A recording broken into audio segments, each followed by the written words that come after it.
What's hatchin', Toga peeps? Old Man Tough coming at you today after a week hiatus, which I apologize greatly for. Some fairly serious things going on in my personal life, which prevented me from being able to put the time and dedication into the YouTubes last week and most of this week. So apologies there. Full explanation video will be after the season. So yeah, we'll talk about that. So it is the last Sunday of the GBA, even though this is last week's match, so this is going to be fun. You guys are going to get a double dose of Old Man Tough today, so I hope you appreciate that. So let's take a quick look over our team, because I don't think we got a team builder up for this.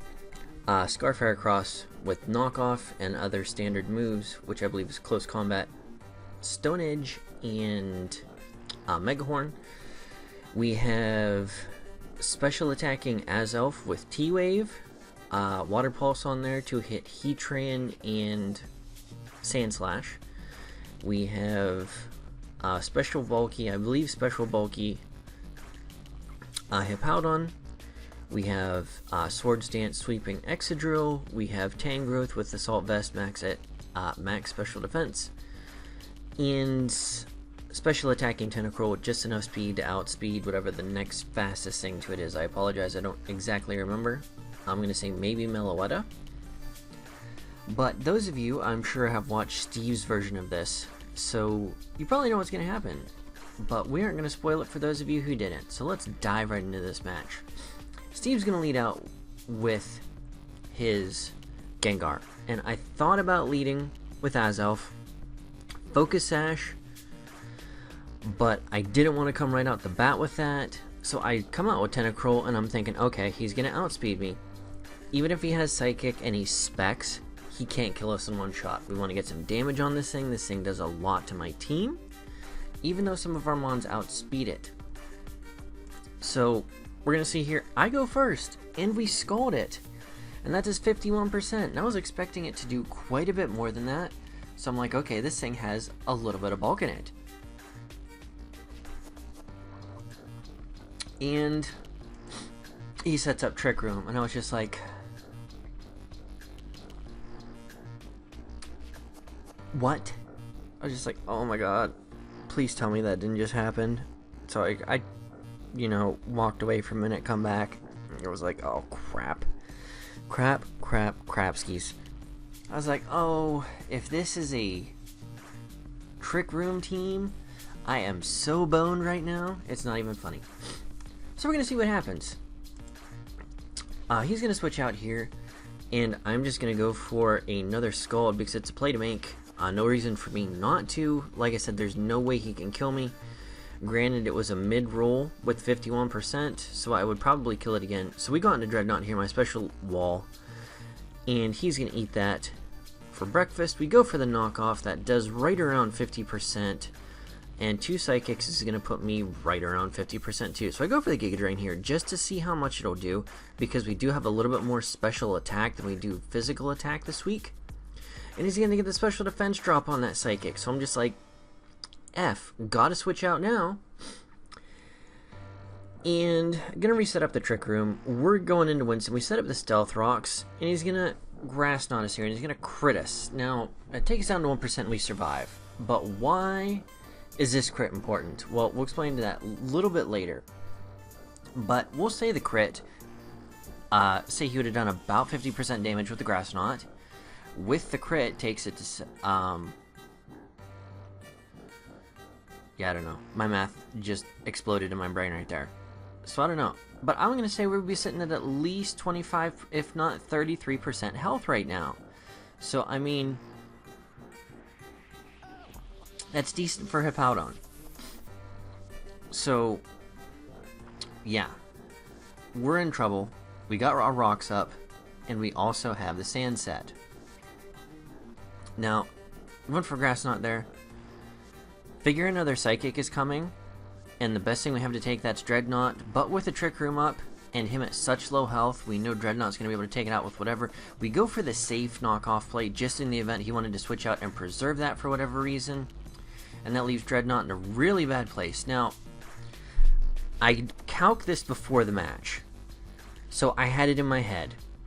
and I had the calcs, and as long as he was at like 85% health, I was almost 100% guaranteed. I guess I didn't run it against a physical variant because I was expecting him to bring specially defensive Heatran, and I really expected this Earthquake to kill. And it's not going to, but I mean, he's sitting at 88%, so even if I low rolled, he should have lived on like 4%. And I was so disappointed when that didn't kill. I was like, Stealth Rock damage puts him within range of me killing him with an Earthquake. So I don't know how much bulk he had, or where it was, or if I'm just stupid, but Dreadnought was not supposed to die here. That wasn't a part of the plan, because he outslows the rest of the team. A minus speed, either plus special attack or plus special defense. I don't remember. I think it's like relax nature, whatever that. No, relax. I don't remember. One of the two. But I ev this so it would specifically, after Stealth Rock damage, be able to take out Heatran. And I don't know what Heatran said he ran. I mean, he had to have some bulk that I didn't account for somewhere. And he's going to hit the Flamethrower. I was going to say Flamethrower always hits. I was expecting that to be Lava Plume. So Dimensions return to normal, so we go into Boomstick. And we're just going to go for the Thunderbolt because I thought, I don't know why, I thought he was going to go out into the, not that, the other guy. We're going to go for the Water Pulse here. Going to be confused.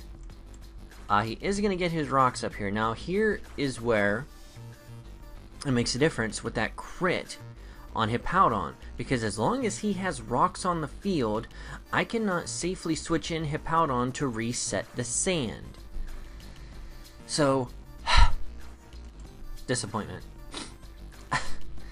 But, he's got the leftovers, so I know he's not any crazy set. We're going to hit him with another Water Pulse that is going to kill, so that gets rid of his spinner, so the rocks are on his side to stay. Now, here, he goes for the knockoff, and that kills me. I had more than enough speed to outspeed this thing if it wasn't scarfed, so I was expecting Fake Out plus other move, considering this is a slow team. This being scarfed did not make sense in my brain. You've got, I guess this was just panic button in the event. Trick Room didn't work, and this cost Azelf when I easily could have switched out into, well, I couldn't say easily switched out into Hippowdon, but I mean, I had better options at that point. I could have gone into Heracross, who resists the fighting. I could have gone into Heracross, who resists a dark move. Granted, I would have lost my Scarf, but at this point that doesn't matter because he's got a Trick Room team.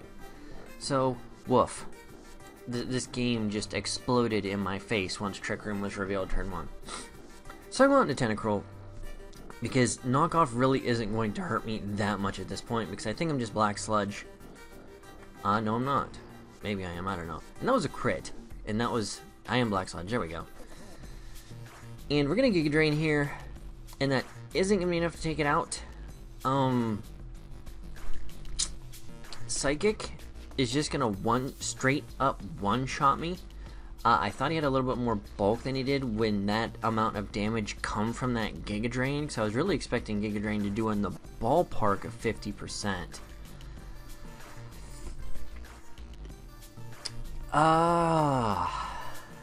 This match was just so woof for me. Everything I expected to happen that I had calced out ahead of time, it was just like, oh, man. I was so bummed. So that knocks me out. And I go into Kruger here, and I don't even know. I don't. Again, I had the calcs in my head ahead of time for the match for the ones I expected him to bring. So I had those calcs floating in my head. I should have run the calcs at game time once he started playing, which would make me rethink what he brought. I didn't, and that's my fault, and this is why Excadrill is going to go down in one shot here. Because the calcs I did with the physically defensive Slowbro with max HP and a Scald would not kill me. And at this range, even if he burnt me, I would be able to take him out well within range of Earthquake or whatever move I have for this. And it was just... and you're going to see what happens. Scald one-shots me, and I was just like...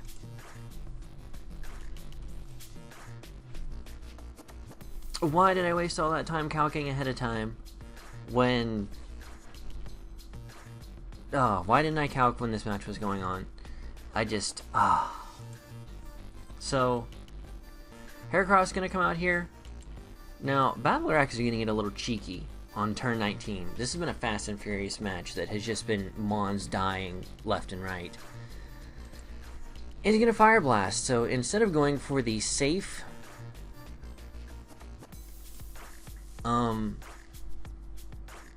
Psychic, he Fire Blasts, it hits, it pulls off for him.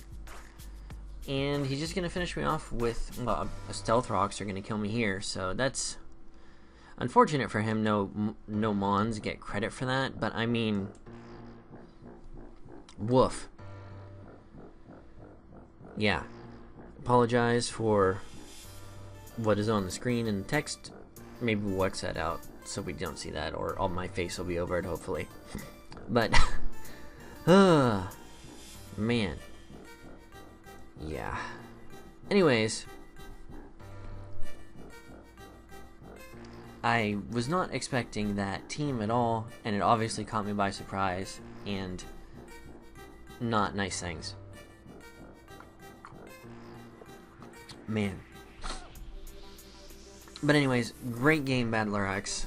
That was fantastic. So week 11, we lose to the Milwaukee Sawsbucks. Had we won this game, we would have put ourselves in the driver's seat going into the playoffs. If you haven't watched any of the other matches, which I would assume you are by now because it is GBA Sunday again before this match got uploaded. Spoilers. Spoilers. If you don't want them, don't read or listen. Cooper beat Geo, so Geo is out of the playoff race, which puts Cooper one game ahead of me. The way our differential sits going into this last week of the GBA, whoever wins between me and Cooper goes to the playoffs.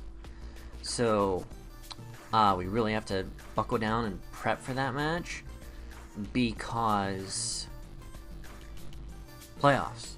This is our hope at going 6-6 because we're 5-6 right now. We're on a 4-game losing streak. We don't want to end the season on a 5-game losing streak because that would suck. We've made so much progress this season, it would really be unfortunate to see it end on a 5-game slide, which would cause us to miss the playoffs. So hopefully that won't happen, and we'll beat Mr. Cooper